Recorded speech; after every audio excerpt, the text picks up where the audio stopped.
everybody. Welcome back again to a little Austin Sports Weekend with Austin the man here himself. It is time for the yearly recap of this Tennessee football team that Tennessee takes me on a proverbial roller coaster. 2020-2025 Tennessee football was a roller coaster this year. We started out losing our five-star starting quarterback right at spring and it camp. just fit into a roller coaster of a season. And then we found out we ended up almost trading quarterbacks with UCLA.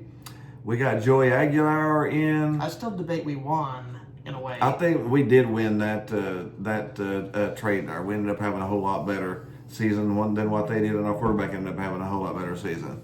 But let's just recap the season here. We ended up, what was our record again? 8-4. 8-4. Which is not exactly your standard. It's not our standard. Tennessee's standard is a 10-win season. Even if it's 9 regular season, 1 bowl game, you're looking for that 10-win season. 11 wins is the great season. 10 wins is passable. Well, Tennessee had a lot of those great seasons in the 90s. Yeah. Even though some might be begrudgingly mentioning the 90s as the only good period of Tennessee football, but I debate that. Yeah, I debate that too, yeah. We were good all the way up until 2008, really. The 10 years between 2008 and 2018. Poopy. But, I said, this year, I mean, again, we're fussing about we're not getting to 10 wins this year. But, that's our Tennessee standard. And Heupel knows it. Our offense... And that's very much... and that's why he made some... We'll talk about the changes later. Yeah. We ended up this year, Aguilar ended up with the most passing yards in the SEC. He was only sacked, 17 times. So he wasn't sacked a lot. So our defensive line did a pretty good job. Offensive line only allowed a sack a game. Yeah, and then Bishop, our number 1 running back, we started out with 3 and he ended up being sort of the front runner at the end. I think he ended up with like the 5th most rushing yards in the SEC, even sharing it with 2 other people. So we had a pretty good running game. The problem with our offense is we didn't play good against good teams a lot of times. The first 10 or 15 scripted plays, we were pretty good, and then after that, we struggled offensively to do much. Like in the second half of the Vanderbilt game, we scored 3 points. That's not the defense's fault. Your offense scored 3 points against Vanderbilt. We'll talk about that defense later. I still think our offense is a little suspect. We signed Joey Halsey to a 2-year extension, so it is what it is now. We're just going to have to ride that puppy out and see where it goes. So you're still out on him? Oh yeah, I'm definitely out on Joey Halsey. We beat up the weak teams. We scored 50 points on the weak teams, and then we scored 3 points against Vanderbilt when it counted. I'm definitely still out on Joey. Hopefully things will change up and we can get some different stuff as far as the coaching and the call playing go. I don't know. But again, it is what it is. We'll throw for 500 yards against South Carolina State, and then we'll struggle against Alabama. Well, hey, we got them at home next year. We'll see what happens there. But again, we had great numbers offensively. The biggest downfall was the defense crashed and burned. Last year we were number 7th. This year, 110th. We're in 10th of scoring. I think overall it was like 88th or something like that. Overall. I mean, they just crashed and burned. Yeah, we went from 90th to like 40th to 30th to 7th to back to 90th in 1 year. And we were actually talking that last year may have been a little bit of fool's gold because the talent was NFL. The talent was NFL level, and against ranked teams, we still gave up 30 points a game. So again, our defense beat up on the weak teams and then gave up points to the better teams. So that was what. Let's discuss Tim Banks' downfall this year. I think like those stats right there are a big reason why his unit and ultimately his job status. I think his downfall was players not being in the right positions at the right time. Plus, we didn't have the depth really that we needed. That the depth sort of showed through. Our 2 NFL quality cornerbacks. Did not play. McCoy and Ricky Gibson. Ricky Gibson got hurt early. McCoy never even played a down. They're out, so you're bringing in your young guys and your backups. And then they play. Colton Hood started out young, little green, and now he's fantastic. He's going to be a superstar. But he was young and green, so he's going to play young and green. But the problem wasn't him. The problem was this linebacker was out of place, and so was that one and that one. And then your safety wasn't where he's supposed to be either. So we had zero. And the lack of adjustments. What adjustments? There was no adjustments. What should a prior defensive coordinator properly think of, strategy-wise? See how the other team's beating you and change to stop it. And did Tim Banks do that at all against Diego Pavia? It didn't do it against anybody. Let alone him. Let alone against Diego Pavia. So we gave up 24 points in the second half of the Vanderbilt games. And I think that sealed his fate. I think that game sort of sealed his fate, yeah. If he would have won that game, 38-13, he'd probably still have a job. The signs for him were probably there in that Georgia game. Yeah. Where his defense completely, flopped it, yeah. But again, I mean, overall, we had an 8-win season. We got a chance to go to a bowl here and get a 9-win season. We're not crapping the team. I think we've got some of the best players that Tennessee has ever played. And I think Heupel's a great coach. But he needed to make adjustments, and he did make an adjustment, and that's pretty good that he is making that adjustment. Heupel has up until this point, had fired 0 people in the history of his coaching. He had never fired an assistant coach, ever. Tim Banks is the first one. So we wish Tim Banks all the luck in the world. He's now at Auburn. He seems to be a great guy. He's a DB coach, assistant defensive coordinator at Auburn. For Auburn. So we wish him luck. With Golish. How do you think Golish and Auburn Golish and him mesh, play together, or coach together. So we'll just sort of see how it goes. In his place now we have Jim Knowles. And I'm really liking. His scheme is complex. I'm really liking what I saw from him. He was at Duke for a few years under Cutcliffe, which is a popular name here. Cutcliffe is a nice name in Tennessee to be under, so that's nice. Then he went to Oklahoma State, and that's where he made his mark, was at Oklahoma State. He took Oklahoma State in 4 years to the number 4 ranked defense in the country. So it takes in the Big 12. It takes a while To take a Big 12 team to the number 4 defense, that's saying something. We just need to, I think he can be our secret recruiter in a way to help get better defensive players. Maybe he keeps some of our good talent base and our youth. But he made his name at Oklahoma, and Ohio State said, They brought him in, and then he constructed a top 2 defense. It was in his 4th year, he had the number 1 ranked defense in the country and won the national championship with that number 1 ranked defense. Jim Knowles has actually held the national championship trophy in his hand this year. This football season year, he went to Penn State and had them at the 34 ranked defense. Even though James flamed out. Even though the team fell all to pieces. But he has actually held the national championship trophy in his hand within this 12 months. So he's good. He's coming into Tennessee, and we're definitely going to pick up some talent. We got to go to the portal. We need a safety, and then next after that we need a safety, and the next after that we need a DB.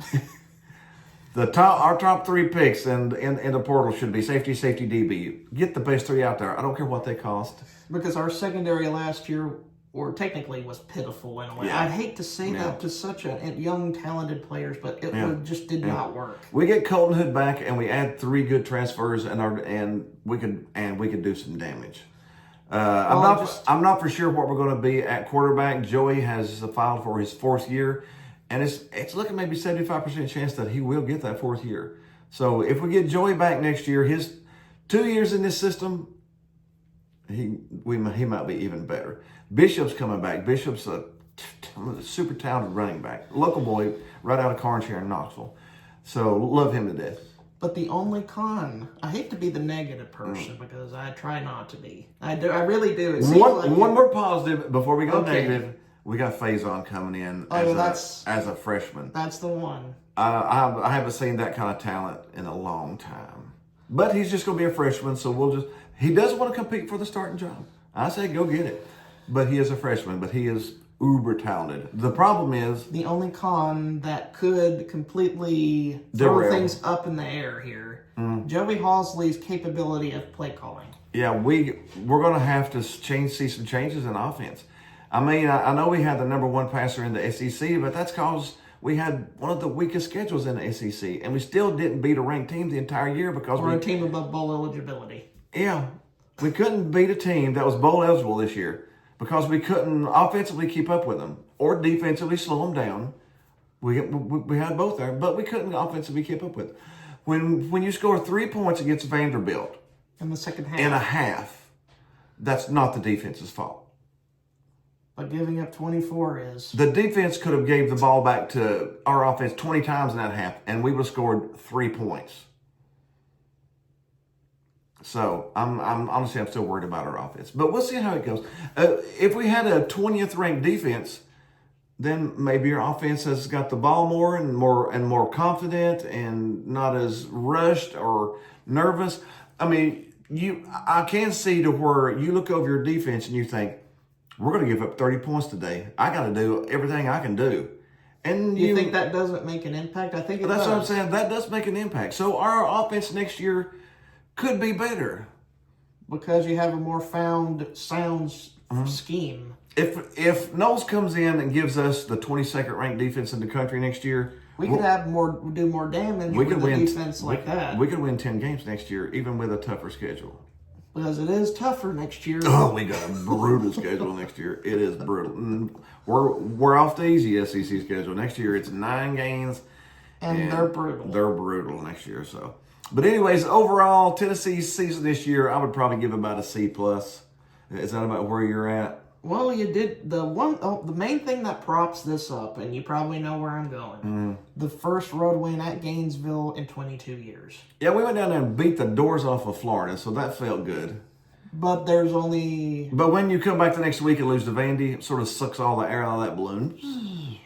Plus that painful loss to Georgia, plus that blowout loss to Alabama, that does that loss to Georgia hurt our team somehow. I don't know how, but our offense and defense, for the most, looked decent in that game. And then our kicker couldn't hit a field goal, and we lost the game. Of course, our defense couldn't stop a team on 4th and 16, couldn't stop the 2-point conversion. Our offense went into the turtle shell and kicked a field goal instead of trying to get a touchdown. There's a lot of reasons, but in the end, our kicker couldn't hit a field goal. So the offense, defense, and special teams all lost that Georgia game. But after that game, we didn't look the same. I think that I always kind of thought that kind of loss could break you. I think it's sort of entered our team. It broke our team a little bit. I mean, that kind of loss really does break a morale. When that kind of crushing loss, it really was. I hope our kicking does get better because we lost, I think, the Oklahoma game because of the kicker too. Poor Max Gilbert. I feel bad for him. I don't want to love him. He's a Tennessee player, but he needs to be consistent, or we need to get another kicker. I mean, sometimes he feels a little bottom line. Sometimes I feel like he gets it a little in his head too much. That's what I think. I always try to think of the human aspects of the sport. Like sometimes you feel like, oh, I gotta get this kick done. Oh, I gotta get this kick done, or I'm gonna be booed off the field. I don't want to be booed off the field. See, you have to be strong-minded enough to where that's not in your mind to begin with. You're so confident that you're going to make the kick, and it doesn't matter what anybody does. You just zone it all out and go out there and win the game. That's what McGrath did. He had that kick against Alabama. What kind of pressure you think was that? Like, oh my gosh. And that was a wiffle ball. Winners find a way to win. The knuckleball heard around the college football. That ball was actually tipped. Is what knuckleball. Yeah, nobody ever says that much, but that ball was tipped. It went from here to sideways because it was tipped. But anyways, it went in. It was the knuckleball. It was the knuckleball heard around the world. But overall, again, Tennessee's, again, I give them about a C+. We got a chance to be really good next year. Knowles come in and gives us a good The one defense. sad part, we do not get to play Florida next year. No, or Georgia. Or Georgia. Nope, they don't get to play Florida or Georgia next year because of the new 9-game schedule. They have been relegated to every other year. Which is losing that Florida annual rivalry does suck. I hate Florida. I like beating Florida any opportunity I get a chance to beat Florida. When you realize now that you can't play them every single year, and what if that last time you played them was a painful loss and you don't have another 2 year? years before you play them again? Like the Georgia one, where we can't play Georgia again until 2027? No, we don't get them until 2027 now, and they'll be at Georgia when we do. It'll be 2029 before we get another Georgia home game. So, thank you, Greg Sankey. Yeah, for bending over in the Big Ten. I can't see Tennessee and Florida play each other. That's a classic game every year. That's a traditional rivalry game. And you throw it to the wayside just for some cha-ching commercial bucks. Commercial. We didn't even get anything out of it. We got zero out of it. Nothing. We got nothing. Nothing. Sankey, threw all the SEC teams to the Wolves, and we got nothing out of it. Sometimes classic rivalries are either ditched or just relegated to every other year status. Now, the only positive thing about it is we do get to play all the other SEC teams every other year now. But if I had we got LSU every other year. We got Texas A&M every other year. We got Arkansas every other year. We got Ole Miss every other year. But the main thing is the rivalry against Florida and Georgia meant more to me than getting to play those teams. Yeah, because I would rather if I had to choose, if I were to swap out one of the teams, I'd probably swap Kentucky out for Florida and play Florida every year. I'd rather not lose such a historic rivalry. Kentucky is that older rivalry, but it's one that nobody cares about. Unless it's basketball. Because that matters. Yeah, that matters.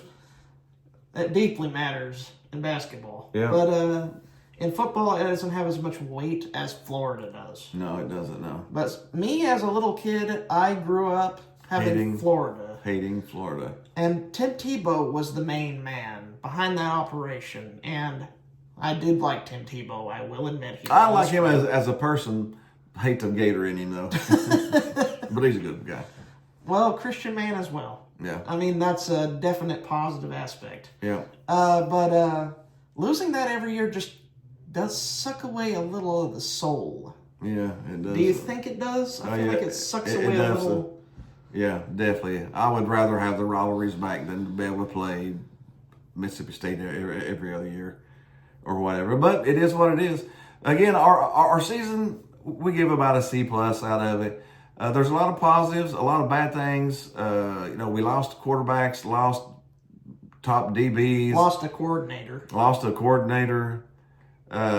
But we're looking positive going into next year. So hopefully with no vibes for next year. Hopefully with no divas, because with each of the last 2 off seasons, we've had a diva mess up the locker room. Yeah. Please, no more diva mentalities. No more divas in our locker room. No. Please, Please, no more Boo Carters. If they don't want to be here, kick them to the curb. I don't want them here.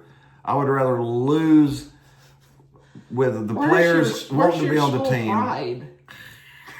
You mean, where's my money? Thank you, Dinosaur. Anyway, that's it for Tennessee football for 2025. We enjoyed the season. We love our Tennessee Vols. We love Heupel. We love our players most of all. I think we got the best group of players we may have ever had there.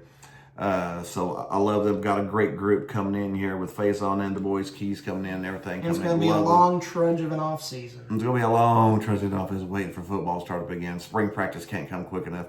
But here we go. We hope you had a little fun with us.